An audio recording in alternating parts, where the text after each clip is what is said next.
Kenapa kamu selalu floating? Ini dia 4 kesalahan fatal yang dilakukan traders.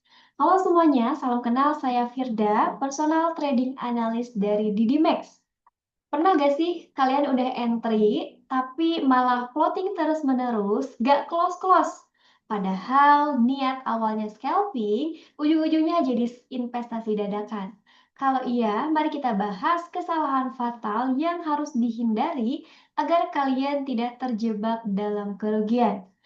Nah, kerap kali sobat trader ini melakukan kesalahan di antaranya tidak punya trading plan. Gitu. Ketika kita masuk market tidak sesuai dengan trading plan, tidak punya trading plan-nya gitu, kita bagaikan perahu tanpa kompas.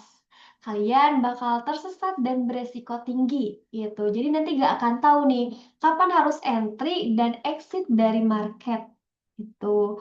Kalau misalkan kita masuk tanpa analisa ataupun tanpa rencana, kita masuk nih, tapi kita nggak tahu kapan kita harus keluar dari market. Seperti itu. Nanti ujung-ujungnya malah jadi floating banyak, bahkan sampai MC gitu. Nah, trading plan juga kita harus bisa menentukan target ya. Kita harus menentukan target, target profit, dan juga batasan resiko atau stop loss. Jadi sebelum kita masuk ke market, kita harus menentukan nih, di berapa kita akan memasang TP atau take profit, dan juga stop loss sebagai batasan kerugian kita. Penting banget untuk kita memakai kedua itu ya, TP dan stop loss gitu. Nah, kenapa sih harus penting banget menggunakan stop loss? Yaitu untuk menghindari kerugian yang lebih besar. Yang namanya bisnis akan ada yang namanya itu rugi ya, atau loss. Tapi dengan kita menggunakan stop loss, kita akan bisa meminimalisir kerugiannya. Contohnya segini, trader A rugi besar karena tidak punya stop loss. Sehingga kerugiannya makin membludak gitu ya, membesar. Berbeda sama yang trader B gitu. Beliau menggunakan stop loss. Jadi bisa kita minimalisir untuk kerugiannya tidak terlalu besar dibandingkan dengan trader A yang tadi. Gitu. Nah, yang kedua, karena emosi yang tidak terkendali. Kerap kali ini ya, sobat trader ini emosinya memang kurang stabil gitu ya. Karena suka juga dijadikan balas dendam emosi itu. Emosi itu akan muncul untuk dengan balas dendam gitu ya. Harus diingatkan kembali, trading ini bukan ajang balas dendam atau berjudi. Ketika emosi kita sedang kalut, sedang kuat, seringkali kita sulit berpikir secara logis. Nanti akan berpengaruh terhadap keputusan yang akan kita ambil di posisi tradingnya gitu. Niat awal kita untuk recovery, tapi tradingnya dengan emosi, nanti yang ada bakal tambah open posisi terus-menerus tanpa analisa gitu.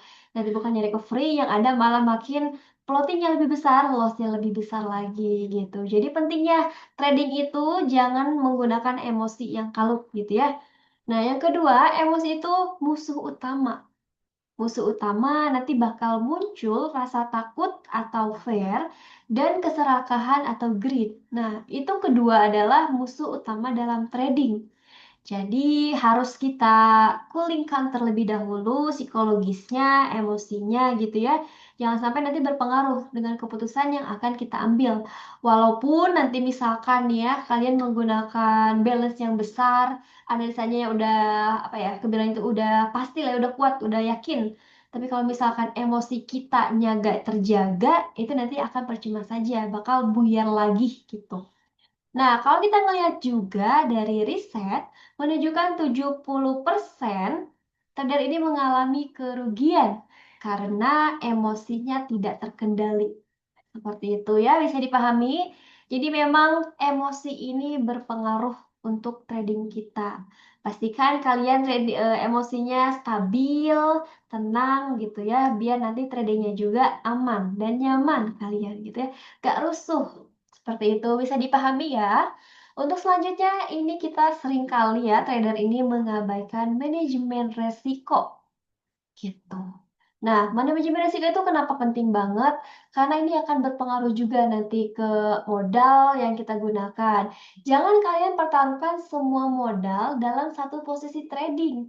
Harus bisa tentukan risknya gitu. Misalkan kalian dengan balance segini, siap ruginya itu di berapa? Jadi ketika udah sampai batasan kerugian kita tentukan awal tadi, oh ini udah nyampe nih, berarti kalian harus stop terlebih dahulu. Jangan dipaksakan kembali gitu. Yang ada nanti tradingnya menggunakan emosi, yang ada nanti makin habis gitu ya si modalnya. Jadi harus kita tentukan dulu nih ya risknya gitu. Nah, kita juga harus memperhatikan lot yang digunakan. Harus menggunakan lot yang bijak sesuai dengan toleransi resiko kalian dan ukuran modal kalian. Gitu. Kalau misalkan nih kita berbicara modal di 10.000 atau di 100 juta ya, secara money management yang baik, itu menggunakan lot terkecil, bisa 0,10 ataupun 0,20. Kalau kita trading nih ya di XAUUSD, volatilitas pasar per harinya itu biasa 100 poin atau 1000 pips biasanya ya kalau untuk kita lihat keadaan sekarang. Nah, dari pergerakan itu, pergerakan harga XAUUSD, kalau kita menggunakan lot 0,10, untuk batasan TPSL biasanya kan 100 poin ya, 100 poin, sorry, 100 pips, 100 pips. Nah, itu berarti untuk resikonya itu 100 dolar dan TP-nya juga 100 dolar. Jadi itu gak akan kena MC gitu kebilangnya ya kalau kita menggunakan lot yang bijak sesuai dengan modalnya gitu. Jadi itu harus diperhatikan ya untuk sobat traders. Jangan modalnya di 10.000 dolar, 10.000 US dollar, 100 juta, tapi menggunakan lotnya satu lot. Nah, itu berarti nanti ketahanan akunnya bakal berbeda, bakal lebih tipis gitu ya. Bisa dipahami, jadi harus menggunakan lot yang bijak. Tuh. Nah, yang harus kita hindari juga itu leverage tinggi. Jangan kalian gunakan leverage terlalu tinggi karena dapat mempercepat kerugian kalian gitu ya. Yang standar aja yang 1:100, 1:200 juga itu bisa ya. Karena semakin kita leverage-nya tinggi, jadi semakin banyak open posisi transaksi yang kita lakukan gitu. Nah, terus yang keempat, ini kita terkadang kurang belajar dan evaluasi gitu. Kita harus melek ya, kita harus melek karena pasar ini selalu berubah-ubah dan dinamis. Jadi kita harus belajar dan beradaptasi dengan kondisi pasar market. Apalagi sekarang tuh berpengaruh ya dari berita geopolitik, entah itu ada perang, entah itu ada kebijakan dari Federal Reserve, atau dari Trump, tuh kan itu berpengaruh. Jadi kita harus selalu update dari segi geopolitik fundamentalnya ya. Kalian harus update ataupun dari segi teknikalnya kita harus juga apa ya, harus selalu update gitu ya. Biar kita tahu nih, nggak ketinggalan beritanya gitu ya. Jadi memang selalu update. Nah, yang kedua kita harus bisa analisis dan perbaiki setiap transaksi yang kita lakukan. Misalkan kita kemarin kena stop loss nih. Stop lossnya itu karena apa? Kita analisa nih, oh ternyata karena ini dan itu gitu ya. Oh berarti kita harus perbaiki seperti ini.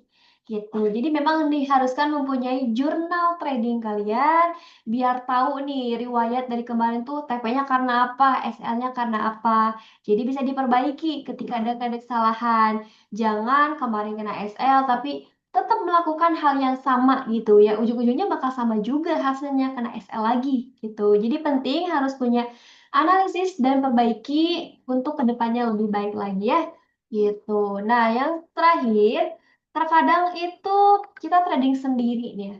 Trading sendiri, jadi transaksinya tidak terarah, tidak punya partner untuk diskusi. Jadi kita tuh apa ya, fokus diri sendiri, semua masalah dipikirin sendiri, gak tahu jalan keluarnya gitu. Kalau misalkan case-nya seperti itu, disarankan kalian cari mentor ya, mentor yang berpengalaman atau juga di komunitas trading gitu. Dan spesial banget di Didimex sendiri, di Didimex Pusat Bandung kita ada fasilitas itu. Kita ada mentor yang berpengalaman, ada juga grup kelas ya, grup kelas edukasi dan juga signal. Jadi nanti sobat trader yang udah jadi member Didimex bakal masuk ke grupnya. Nanti bakal diinformasikan nih, setiap harinya itu mapping, terus edukasi terkait teknikal, money management, psikologis, teknikal, dan juga fundamental. Kalau kalian juga nanti overtrade nih, nah fungsinya mentor ataupun partner juga nanti untuk mengingatkan ya, sorry, untuk mengingatkan, Mas, stop, ini udah overtrade. Besok lagi, ini jangan seperti ini, nggak baik sesuai manajemennya ya. Jadi memang harus ada yang membatasi, yang mengingatkan. Karena kalau sendiri suka lupa diri gitu ya, suka ah terus layering, layering ya kan gitu. Nggak tahu nih evaluasinya karena apa juga. Jadi memang penting untuk mencari mentor gitu. Nah, dari keempat poin tadi yang mungkin bisa Firda simpulkan, yang pertama kita harus menghindari kesalahan. Kesalahan 4 tadi itu bisa jadi fatal ya. Kalau kita melakukan secara terus-menerus gitu. Kalau misalkan kalian mau menjadi trader yang sukses dan konsisten, itu harus bisa diperbaiki 4 kesalahan tadi ya. Terus yang kedua, itu trading ini maraton, bukan sprint.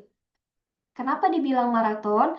Karena ini kita trading untuk jangka panjang, bukan instan yang saat itu juga habis atau seminggu juga udah habis. Jangan, kita mindsetnya ini adalah bisnis atau berdagang. Berarti yang namanya bisnis harus terus bertumbuh, harus tumbuh dan berkembang. Jangan saat itu juga langsung tutup tikar gitu ya kebilangnya. Jadi memang harus kita mindset kan ini trading adalah bisnis gitu. Dan yang terpenting, paling penting kita itu sebagai trader harus disiplin dan sabar. Karena sadis ya, kalau bahasa kitanya itu sadis, sabar, dan disiplin. Dan terus belajar, biar nanti menjadi trader yang sukses dan konsisten, bisa WD profit setiap minggunya gitu. Itu ya, gimana? Ada yang mau dipertanyakan? Kalau misalkan ada yang ditanyakan, boleh nanti tulis aja di bawah ya. Dan mungkin itu tadi yang bisa Firda sampaikan. Semoga bisa bermanfaat untuk semuanya. Bukan niat untuk menggurui, tapi untuk berbagi aja informasi gitu. Mungkin kita tutup dulu ya untuk videonya. Firda bakal rutin membuat video seperti ini. Jadi kalau kalian ada yang mau request, boleh komen di bawah. Nah, tunggu kita perbesar. Iya, itu tadi 4 materi, ya 4 kesalahan yang sering dilakukan traders. Jadi jangan lagi nih ya, sekarang udah tahu, jangan dilakukan lagi, harus diperbaiki. Gitu. Tidak bakal buat lagi video selanjutnya. Nanti kalau kalian ada yang mau ditanyakan atau mau request nih ya, bahas apa lagi, boleh komen di bawah. Gitu. Dan yang mau cari edukasi secara gratis atau mau mentor yang berpengalaman, partner, komunitas trading, bisa langsung hubungi ke Firda ya di Instagram ataupun bisa langsung datang ke Cafe Traders di Jalan Garuda nomor 88 Andir Kota Bandung. Gitu. Untuk semuanya, Firda pamit undur diri dulu. Semoga kalian selalu dalam keadaan sehat dan akunnya pun sehat. Gitu. Eh, Saya Firda, sampai jumpa dan salam profit. Terima kasih semuanya. Assalamualaikum warahmatullahi wabarakatuh.